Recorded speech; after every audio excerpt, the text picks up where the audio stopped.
اعوذ باللہ من الشیطان الرجیم بسم اللہ الرحمن الرحیم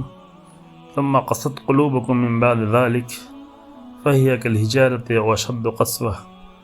وإن من الحجارة لما يتفجر منه الأنهار وإن منها لما يشقق فيخرج منه الماء وإن منها لما يحبط من خشية الله وما الله بغافل عما تعملون۔ یہ سورہ بقرہ کی 74 نمبر کی آیہ کریمہ ہے، 74 نمبر، جس میں ایک بہت ہی انسان کی روح کی حالت بیان کی جا رہی ہے اور بہت ہی بنیادی مسئلہ ہے، اور یہ کہا جا سکتا ہے کہ انسان کی روح اور دل کی یہ بدترین حالت ہے کہ جب وہ اس طرح سخت ہو جائے کہ اس میں کوئی بھی حق بات داخل نہ ہو اور حق بات سننے کے لیے تیار نہ ہو۔ آیت کا ترجمہ یہ ہے کہ پھر ان کے دل، اصل میں اس کے پہلے برا واقعہ ہے جس میں بنی اسرائیل نے کسی جوان کو مار دیا تھا اور وہ بہانے کر رہے تھے اور نہیں چاہتے تھے کہ وہ راز کھلے۔ جناب موسیٰ کے پاس مسئلہ آیا، جناب موسیٰ کے اللہ کی طرف سے حکم ہوا کہ ایک گائے کو ذبح کیا جائے، اور اس کے نتیجے میں جو ہے وہ پھر پورے احکام میں تو تفصیل سے ہے وہ واقعہ پورے ایک صفحے میں، تو وہ پڑھا جا سکتا ہے اس آیت سے پہلے، اور اسی بنیاد پر اس اتنے لمبے قرآن کے سب سے بڑا سورہ اسی واقعے کی بنیاد پر اس کو سورہ بقرہ کہتے ہیں، کیونکہ بقرہ یعنی گائے۔ تو جب وہ ماجرا پورا قرآن نے بیان کر دیا تو پھر قرآن کہتا ہے ثم قست قلوبکم، پھر تمہارے دل سخت ہو گئے، من بعد ذلک، اس واقعے کے بعد، یہ ماجرا جو پیش آیا اس کے بعد تمہارے دل سخت ہو گئے۔ فہی کالحجارۃ او اشد قسوۃ، بس یہ اتنا زیادہ سخت ہو گئے جیسے پتھر یا پتھر سے بھی زیادہ سخت۔ یہ قرآن ایک واقعے کو بیان کر کے، قرآن کا طریقہ یہ ہے کہ وہ کسی واقعے کو بیان کرتا ہے اور اس واقعے سے پھر ایک میسج دیتا ہے جو ہمیشہ کے لیے ہوتا ہے، پوری بشریت کے لیے، تمام انسانوں کے لیے۔ اور یہاں پہ واقعہ بیان کرنے کے بعد قرآن بہت ہی خوبصورت میسج دے رہا ہے کہ کبھی کبھی انسانوں کی حالت ایسی ہو جاتی ہے کہ ان کے دل اور ان کی روح جو ہے وہ بالکل سخت ہوتی ہے۔ روح کا کام ہے کہ وہ صحیح باتوں کو قبول کرے، صحیح باتوں کے سامنے سبمیشن اپنا پیش کرے اور سرنڈر ہو جائے۔ دل کی حالت انسان میں ہونا چاہیے۔ دل اور روح یہاں پر جو ہے ایک ہی چیز مراد ہوتی ہے جب دینی مسائل میں گفتگو ہوتی ہے، لیکن کچھ لوگوں کی روح ہوتی ہے جو بہت ہی نرم، بہت ہی نازک، بہت ہی لطیف ہوتی ہے، اور ہر حق بات کو بالکل دل سے قبول کرتا چلا جاتا ہے انسان، اور اس کے نتیجے میں اس کے اندر بہت ہی اچھی تبدیلیاں آنا شروع ہو جاتی ہیں۔ کچھ لوگ ایسے ہوتے ہیں جو بیچ ہوتے ہیں، کچھ باتوں کو قبول کرتے ہیں، کچھ باتوں کو نہیں قبول کرتے۔ کچھ باتوں کے سامنے اگر ایک اچھی حالت ہوتی ہے، اچھے دن ہوتے ہیں، روح کی حالت اچھی ہوتی ہے تو حق کو قبول کر لیتے ہیں اور کبھی نہیں قبول کرتے۔ اور کچھ لوگ ہوتے ہیں جن کے دل ہمیشہ کے لیے بہت سخت ہو جاتے ہیں۔ یہ سب سے زیادہ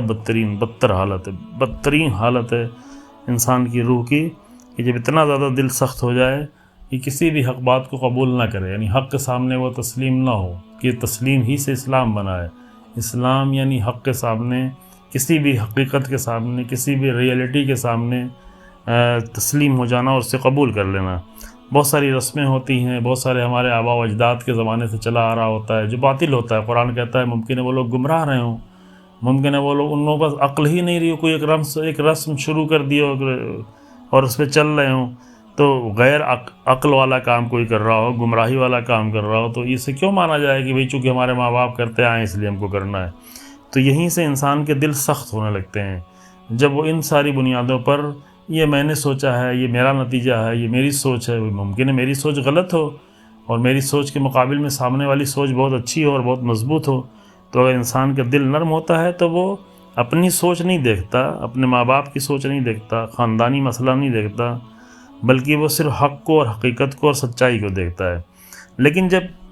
انسان کی یہ حالت ہو جائے کہ وہ کسی بھی حق کو قبول نہ کرے، جو کچھ ہے وہ اپنے ذہن میں باندھ کے بیٹھ جائے، اسی کو اپنا زندان بنا دے، اسی قید میں اپنی زندگی گزارنے لگے، اور ہر طرف سے دروازے بند کر دے، اپنے دل کے سارے دروازے بند کر دے، بالکل اس میں تالے لگا دے، جیسے قرآن کہتا ہے کہ کیوں تم غور و فکر نہیں کرتے، ام علی قلوب اقفالها، کیا تمہارے دلوں پر تالے پڑے ہوئے ہیں؟ تو اگر یہ حالت انسان کی ہو جاتی ہے تو اس کو قرآن کہتا ہے کہ یہ پتھر جیسا ہو گیا انسان، بلکہ پتھر سے بھی زیادہ برا، اور اشد قسوہ، بلکہ پتھر سے بھی زیادہ شدید اس کے اندر سختی پیدا ہو گئی ہے۔ جو دل بہت نرم و ملائم و لطیف اللہ نے بنایا ہے، وہ پتھر سے بھی زیادہ سخت ہو جاتا ہے۔ پھر یہاں پہ قرآن چند مثالیں دیتا ہے، وَإِنَّ مِنَ الْحِجَارَةِ لَمَا يَتَفَجَّرُ مِنْهُ الْأَنْهَارُ، کیونکہ پتھر تو وہ ہوتا ہے جس سے نہریں بہہ نکلتی ہیں، جس سے اندر سے شگاف ہو جاتا ہے، چشمے پھوٹ جاتے ہیں۔ وَإِنَّ مِنْهَا لَمَا يَشَقَّقُ فَيَخْرُجُ مِنْهُ الْمَاءُ، یہ چشموں کی مثال دے رہا ہے کہ انہیں سخت پتھروں سے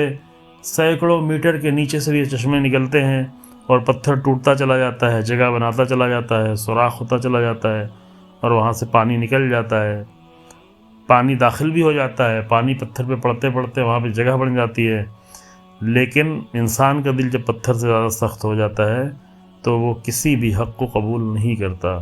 صاحبان حق آتے رہتے ہیں، علماء آتے ہیں، انبیاء آتے ہیں، ائمہ آتے ہیں، اس کے سامنے پیش کرتے ہیں، قرآن آتا ہے، ماہ رمضان آتا ہے، ماہ رمضان میں بہت ساری چیزیں انسان کے لیے روشن ہوتی ہے، لیکن اگر اس نے پتھر دل کے ساتھ جو ماہ رمضان کے استقبال کیا ہے تو کبھی اس کے اندر کوئی تبدیلی پیدا نہیں ہوتی ہے۔ اور یہ پہچان کا طریقہ یہی ہے کہ انسان کتنی بھی اچھی باتیں سنے لیکن اس کی زندگی میں ممکن ہے ذہن تک کوئی بات آ جائے لیکن زندگی میں نہ آئے، دل میں نہ آئے، روح میں نہ آئے، تو یہ پہچان سکتا ہے کہ میرا دل پتھر جیسا ہو چکا ہے، چونکہ میرے اندر کوئی بھی اچھی تبدیلی نہیں ہو رہی ہے۔ پھر تیسری مثال قرآن دیتا ہے کہ پتھر ایسے بھی ہوتے ہیں، اِنَّ مِنْهَا لَمَا يَحْبِطُ مِنْ خَشْيَةِ اللَّهِ، خوف الہی سے لرز جاتے ہیں یہ پتھر، حبوط کرتے ہیں، گرتے ہیں۔ اور اس کے بعد فرمایا وَمَا اللَّهُ بِغَافِلٍ عَمَّا تَعْمَلُونَ، اور یہ جان لو کہ جو کچھ بھی تم کرتے ہو، جو بھی تمہاری حرکتیں ہیں، اللہ ان سب سے واقف ہے، اللہ ایک لمحے کے لیے غافل نہیں ہے۔ اگر یہ سمجھتے ہیں کہ ہم کچھ بھی کریں، ہم جو ہے فلاں خاندان سے ہیں، فلاں ہمارے پاس علمی وہ ہے، اور وہ اپنے آپ کو بڑا سمجھتے ہیں، اس بنیاد پر کسی بھی حق کو چھپائیں، کسی بھی حق کو انکار کریں، حق کا انکار کریں اور حق کو قبول نہ کریں، تو انسان یہ نہ سمجھے کہ اللہ بے خبر ہے، اللہ غافل ہے۔ ہم غافل ہو سکتے ہیں لیکن اللہ کبھی بھی ہمارے عمل سے غافل نہیں ہوتا۔ اللہ کی بارگاہ میں دعا ہے کہ ہمارے دلوں کو نرم کرے اور ہمارے دلوں میں اتنی نرمی پیدا ہو کہ ہم ہر حق قبول کرنے کے لیے ہمیشہ تیار ہوں۔ جیسے تو یقیناً آخرت میں بھی اس کے لیے کامیابی ہے، اور دنیا میں وہ ایک عزت دار انسان ہے، پتھر والا انسان نہیں ہے بلکہ روح والا انسان ہے۔